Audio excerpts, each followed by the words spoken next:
Lo que vamos a ver hoy es cómo incluir los hidratos de carbono y cada uno después verá, digamos, en qué etapa está y lo hace, ¿no? Lo primero para contarles es que los hidratos de carbono tienen distinta composición química, ¿sí? Hay hidratos de carbono, que van a ver, los llamamos simples, y hay otros que son complejos. Lógicamente, la velocidad como esos hidratos de carbono pasen a la sangre, se transformen en glucosa, va a ser totalmente distinta. Esa química es la que determina la complejidad, el tiempo de permanencia. Y ese tiempo de permanencia, si tarda mucho, va a hacer que la curva de liberación de la glucosa sea lenta, y si tarda poco, la velocidad de absorción va a ser brusca, va a producir un aumento brusco en la insulina, y entonces su espejo, un aumento en la glucemia y un aumento brusco en la insulina. Y eso determina la vía metabólica. Los sustratos que nosotros utilicemos para producir energía dependen de las fuentes que le otorgamos. Cuando haya hidratos de carbono, va a utilizar una vía que es glucolítica, siempre va a usar glucosa, que es la vía normal. Cuando no haya hidrato de carbono, el cuerpo tiene otras fuentes, otros sustratos para producir energía, y entonces lo vamos a educar a que tenga esta flexibilidad metabólica. Para que ustedes los puedan ver, los hidratos de carbono simples, se llama simple porque es, fíjense, las frutas tienen fructosa, es el hidrato de carbono simple, y llega listo, llega como unidad indivisible para ser absorbido. No hay nada que hacer ahí. ¿Sí? Después la sacarosa, que es el azúcar, son 2 moléculas, y la leche, que también es un disacárido, son 2 moléculas. Imagínense que las enzimas, la función que tienen es como si fueran tijeras, que tienen que romper este enlace.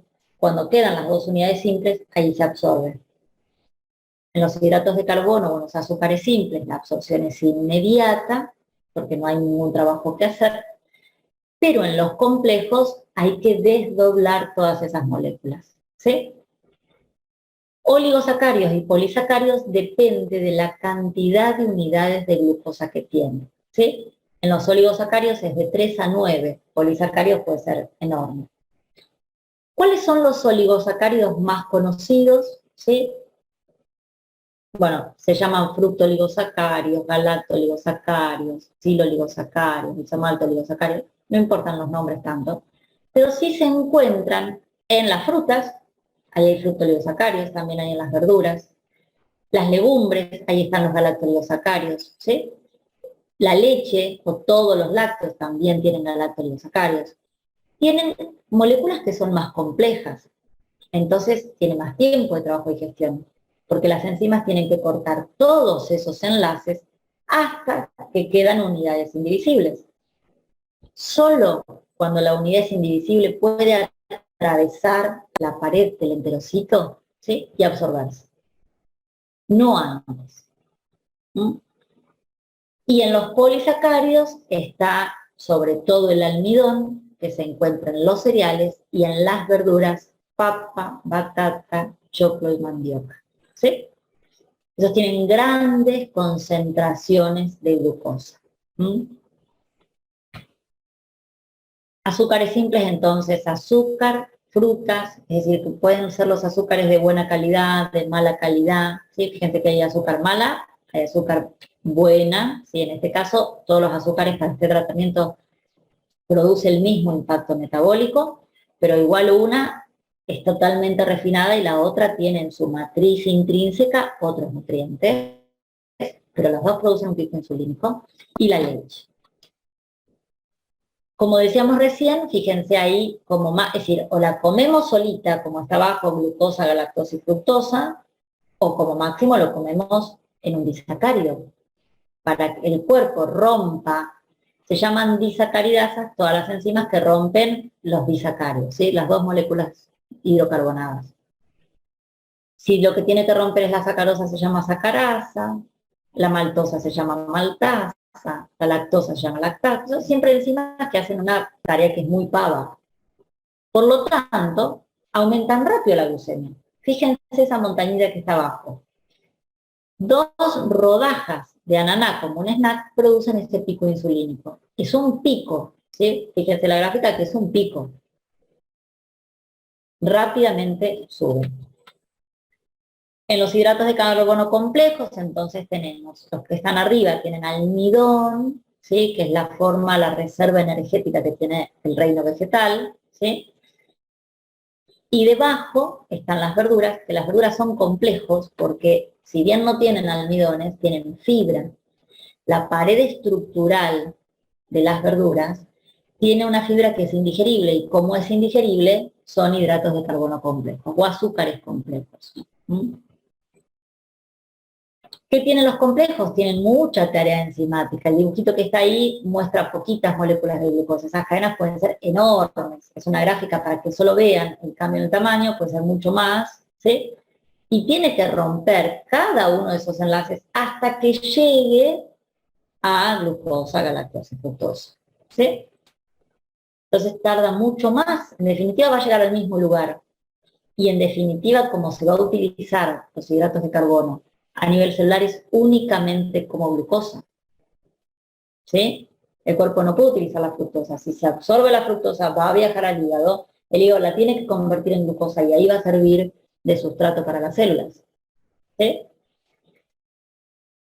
Entonces esto tiene mucho, mucho más trabajo, hace que se absorban lento porque tienen fibra, porque tienen proteínas, y eso demora la permanencia digestiva y por lo tanto el pasaje a sangre. Fíjense cuál es el pico insulínico que produce una pasta sola y cuál es el pico que produce una pasta con ensalada. ¿Sí? Totalmente diferente. ¿Qué factores modifican entonces esto que se llama índice glucémico? Es la velocidad con la que el hidrato de carbono puede pasar a la sangre, convertirse en glucosa y circular en la sangre. La maduración, y en este caso sobre todo es para las frutas, los azúcares simples. La modificación por cocción y subdivisión. El acompañamiento, si yo cada vez que como un hidrato le pongo algo, o fibra, o proteína, o grasa, ¿sí? Un orden específico, no solo es que esté la fibra, la proteína y la grasa, sino que tenga un cierto orden. La presencia o no de un endulzante, sea natural o no natural, sea calórico o no calórico, ¿sí? La presencia de ácido acético, que es el vinagre de manzana, y el hacer ejercicio. Los azúcares simples, ¿sí? Fíjense que cuanto menor maduración tienen menor cantidad de azúcares. Cuanto más maduro está, mayor concentración de azúcar. Si ustedes observen la respuesta insulínica que hay con una banana bien madura y con una banana verde. ¿Sí? Entonces, si compran banana, que la estamos usando como ejemplo, compren poquitas, no compren 6, porque las últimas 2 o 3 se aseguran que las comen muy maduras. ¿Sí? Se compra poquito y esa fruta la renovan. Siempre la fruta que no esté, además todos nos damos cuenta, cuanto más madura, más dulce es, ¿sí? Pero que la fruta no esté muy madura. Respecto a la modificación por cocción, cuando nosotros cocinamos los alimentos, el hervido aumenta el índice glucémico. ¿Por qué?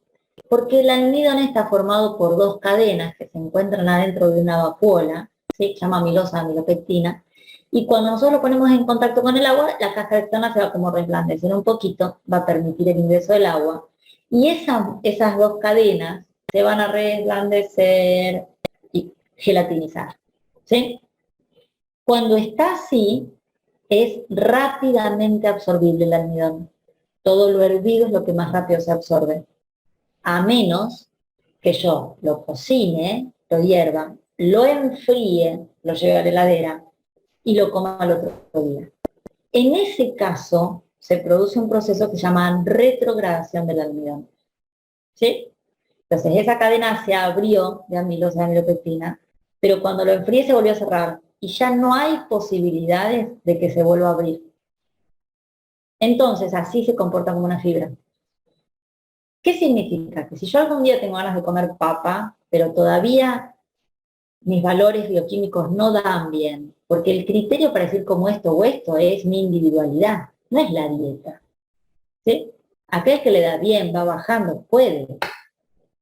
Pero cuando los valores no están, siempre es ajustado, ¿sí? A cuáles son mis valores bioquímicos. En realidad es el resultado de cómo va a ser mi respuesta metabólica o mi capacidad metabólica para digerirlos. Entonces, si yo tengo muchas ganas de papa, pero mis valores no están bien, o todavía queda mucho por bajar y quiero cuidar la insulina, entonces en ese caso, cocino la papa en daditos, la guardo en la heladera y mañana me hago una ensalada de papa y me saco las ganas. ¿Sí? Quienes no, quienes están en el medio, hacen las papas al horno, que no va a ser igual de absorbible que el hervido, y por último, alguna vez me como un puré. ¿Sí? Entonces aumenta el índice glucémico del hervido, excepto que lo enfríe y haga ese efecto de retrogradación, y lo baja la cocción al dente, ¿sí? El horno, o el vapor con poca cantidad de agua. ¿Sí? Ahí en ese pan es un pan tostado, fíjense cómo cambia la curva en la glucemia. En el segundo pan se produce un proceso que se llama dextrinización del almidón, ¿sí? Pero eso baja el índice glucémico, así que podría ser una opción. Que nunca sería este ejemplo. Yo sé que un pan de trigo blanco no sería lo que van a elegir, por lo menos no inicialmente. Usé esa gráfica porque usé las curvas que encontré. Lo mismo, por supuesto, la modificación por subdivisión. Es lo mismo agarrar la manzana y masticarla, la presencia de fibra que tiene, que tomar el jugo, que no tiene nada de fibra. No, porque fibra es material indigerible.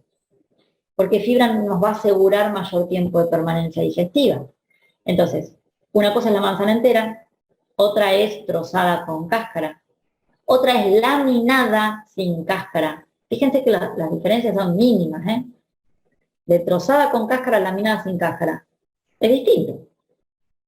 Rallada, pisada tipo papilla, un jugo, pero con toda su pulpa, perdón, un licuado con toda su pulpa, y un jugo que la pulpa o la fibra está filtrada. La respuesta insulínica que tiene el jugo, sin duda es un pico, ¿sí? Y la fruta es totalmente diferente. Entonces, cuando comamos estos azúcares simples, siempre con la menor modificación mecánica. ¿Mm? Como ejemplo, fíjense un jugo de naranja, el pico que produce, y la naranja entera. Un jugo de manzana y la manzana entera. ¿Sí? Ustedes ven, porque en algunos no se ve tan claro, que hay dos bandas. ¿Sí? Donde está la curva, fíjense que en la manzana entera apenas se sale el valor de la glucemia, de ese valor estándar que tiene que tener. ¿Sí? Y en el jugo se nota bien claro que hay mucho más. Lo mismo un jugo de zanahoria o la zanahoria, ¿sí? Y acá está un ejemplo de un puré, fíjense, un puré dulce, recién hecho, y el otro es una hora después que enfrió. ¿Sí? El otro punto que dijimos, entonces dijimos, la menor maduración y la menor o depende del caso, modificación por cocción y subdivisión. Lo otro que dijimos es, nunca solo. ¿Vieron que venimos diciendo la fruta sola? No, a la fruta le tenemos que agregar o un yogur, o un fruto seco, o un pedacito de queso, o un pancake, o un huevo, lo que quieran, pero siempre tiene que estar acompañado. Porque lo que acompaña ese hidrato de carbono va a demorar la permanencia digestiva. El estómago nunca podría separar los nutrientes. Y bueno, la fruta llegó, y como la fruta es fructosa, ya es un monosacárido, ¿qué pasa si siga sola? No puede, porque el alimento sale de la boca como bolo alimentario, tiene que ser como un licuado espeso, ¿sí? Y en el estómago se forma el quimo, que es semilíquido, y es casi como un licuado, como un jugo. Entonces no puede el cuerpo separar, dejo pasar la fruta y continúo con el huevo, o continúo con el pancake, o continúo con... Entonces va a demorar el tiempo de permanencia digestiva, va a ser que la glucosa se libere lento. Entonces, si a esa pera lo único que hago es ponerle una mantequilla de maní, ¿sí? Lo cambio, ¿sí? O ponerle una porción de queso, son más, la verdad que manteca de maní no sería tan común eh, poner, pero sí una porción de queso, sí un pancake, sí un huevo, ¿sí? Esas opciones son más comunes. Bueno, fíjense lo mismo la papaya con huevo, un jugo, acá es un smoothie, es decir, está toda la fibra, está licuada la fibra, ¿sí? Y sería distinto, lo que está abajo es totalmente diferente. Lógicamente no podríamos comparar ese licuado con un omelette con palta. El índice glucémico es mínimo. ¿Se acuerdan cuáles son las cosas que suben la respuesta insulínica? En primer lugar, los hidratos de carbono, y menos las proteínas, pero es casi nulo en grasas. Entonces, si es un omelette que tiene proteína y grasa y eso tiene palta, la respuesta insulínica es totalmente diferente. ¿Sí? Y además hay fibra, eso es bien bajito como para mostrar el contraste. Desayunos que son habituales, que en otro contexto, en una persona que tiene normopeso, son totalmente saludables y ahora no. Si yo hago una leche, que puede ser una leche de coco, de almendras, de cabra, de la que use, ¿no? Con avena, la respuesta insulínica es alta. Ahora, si yo a esa leche le pongo unas semillas, hago un pudín de chía y le agrego unas frutas, es totalmente diferente. ¿Sí? Porque el hidrato de carbono complejo, la concentración de hidratos complejos que tiene la avena es altísima. Y si yo utilizo leche, pero a eso le pongo semillas, que es solo fibra, le pueden poner incluso una pulpa de frutas. ¿Se acuerdan que el pudín de chía puede ser solo leche y semillas? O pueden licuar unas bananas, una banana congelada. Licuarlo es una crema helada mezclada con el pudín. ¿Sí? Los dos son sanos, pero en este momento de ninguna manera podemos producir aquellos picos insulínicos. Otra opción, que también es saludable, fíjense que hay una avena rallada, hay frambuesas, hay leche de almendras y hay unos pedacitos de cacao. ¿Sí? Fíjense la respuesta insulínica que tiene eso. ¿Y qué es lo que pasa cuando esa avena rallada le agregan ghee? Se pone una grasa, mayor tiempo de permanencia digestiva, sigue la leche de almendras, siguen los nips de cacao, pero le agregan semillas de chía. ¿Sí? La semilla de chía, como tiene fibra y grasa, va a cambiar totalmente la respuesta en la glucemia y en la insulina. Bueno, esto es lo mismo, fíjense una avena con un puré de frutas, el pico que produce enorme, y si a esa avena con puré de frutas le agregan manteca y huevo, ¿sí? Esa manteca, el pedazo ahí en realidad estaría, imagino, ¿no? Como mezclado en la preparación del huevo. Y este otro es un smoothie que es el mismo que el anterior, pero comparado con otro que tiene palta. Vieron que yo siempre les... Un licuado que a mí me parece muy rico es naranja y palta, ¿sí? Incluso los postres con la mousse de naranja y palta. Siempre que pongamos, como la palta es neutra, no tiene ningún sabor, no modifica tanto el impacto, sí el impacto en la insulina, pero no en la palatabilidad. Y eso mejora. Si no lo hacen, no es necesario, porque también puede volver, únicamente que sea esa la comida de desayuno merienda, ¿sí? Pero aumenta mucho la densidad nutritiva. Si están haciendo algo más livianito, mejor, pero sí observen la diferencia en la respuesta insulínica. Más ejemplos, un muesli, ¿sí? Con un jugo de frutas. Ese jugo de frutas además es de la imagen, pero no creo que sea natural, si no sería el jugo de frutas que elegimos. Y fíjense una tostada que también tiene palta y un té, la diferencia. O el pan solito, y si al pan solo le agrego palta. Es decir, lo que les tiene que quedar de esto es que con normopeso, con bajo peso, con alto peso, no coman nunca los hidratos de carbono solo. Sentarse, mate y factura, mate y un budín, mate y una torta. No. Tiene que haber ahí algo.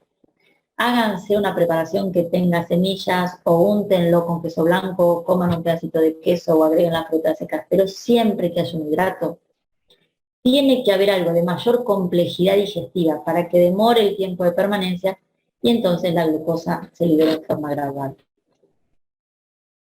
Una porción de pizza sola y una porción de pizza con ensalada. Bueno, acá hay otra cosa que lo vamos a ver en la siguiente. No solo está la porción de pizza y la ensalada, sino el orden, ¿sí?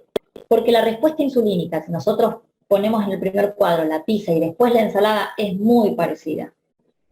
Pero poner la ensalada y después la pizza es totalmente diferente.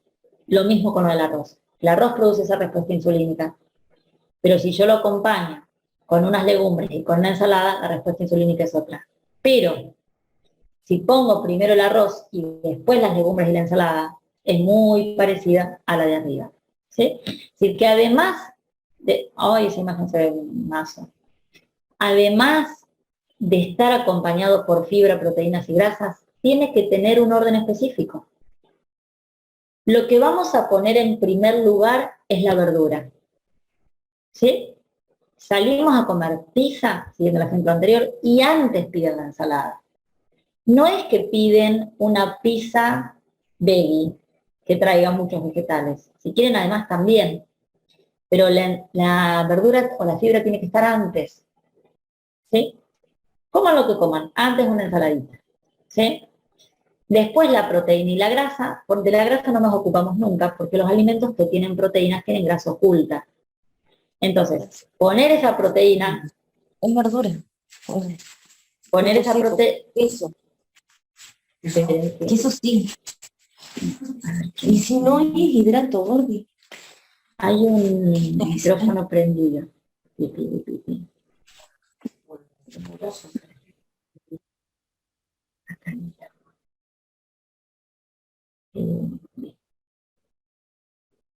Entonces, el orden es muy importante, muy importante.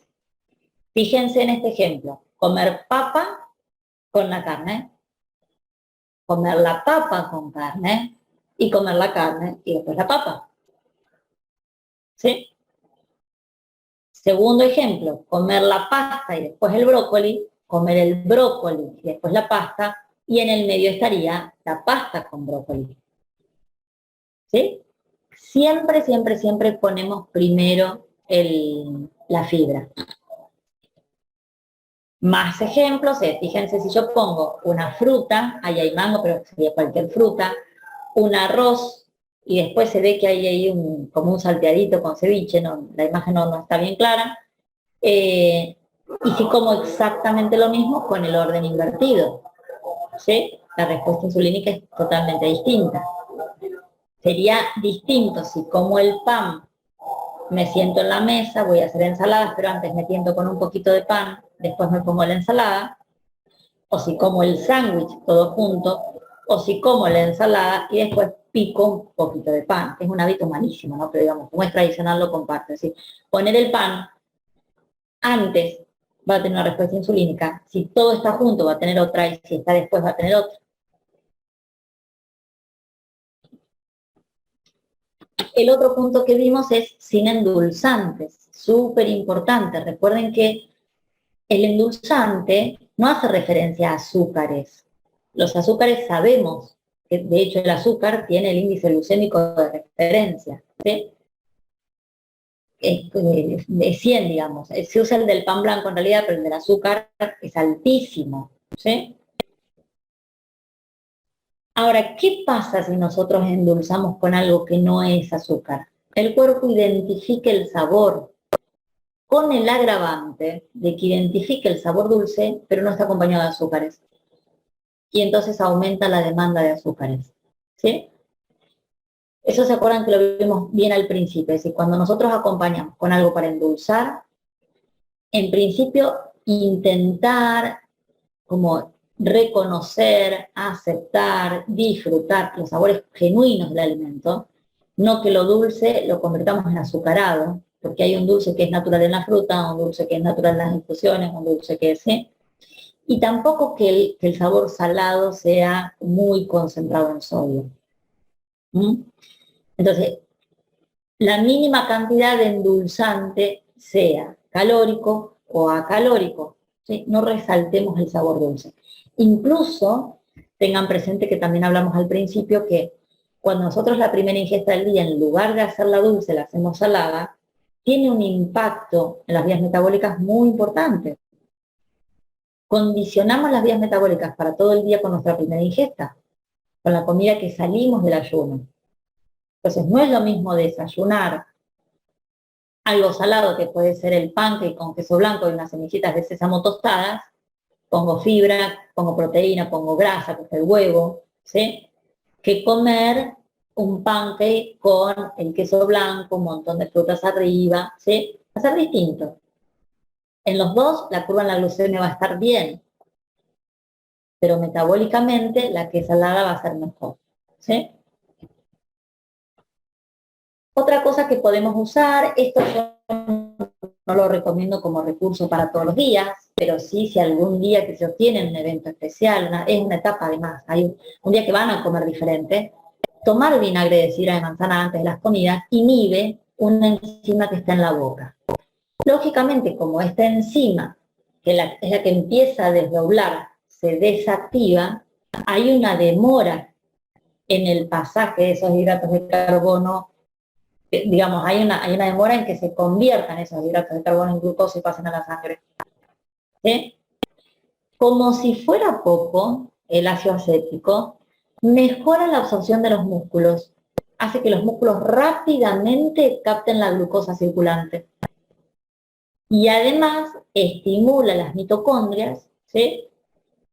Estimula a nivel del ADN que las mitocondrias quemen más grasas, ¿sí? Tengan la respuesta más oxidativa. Entonces, esto no de rutina, pero el día que saben que con algo se van a salir, antes de la comida, ¿sí? Toman un vaso de agua con una cucharada de vinagre de manzana.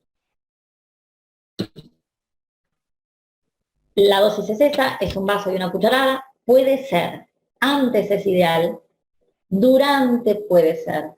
Y si se olvidaron, pero cuando terminaron de comer dijeron, ¡ay, no la tomé! En los primeros 20 minutos post ingesta también lo pueden tomar, ¿sí?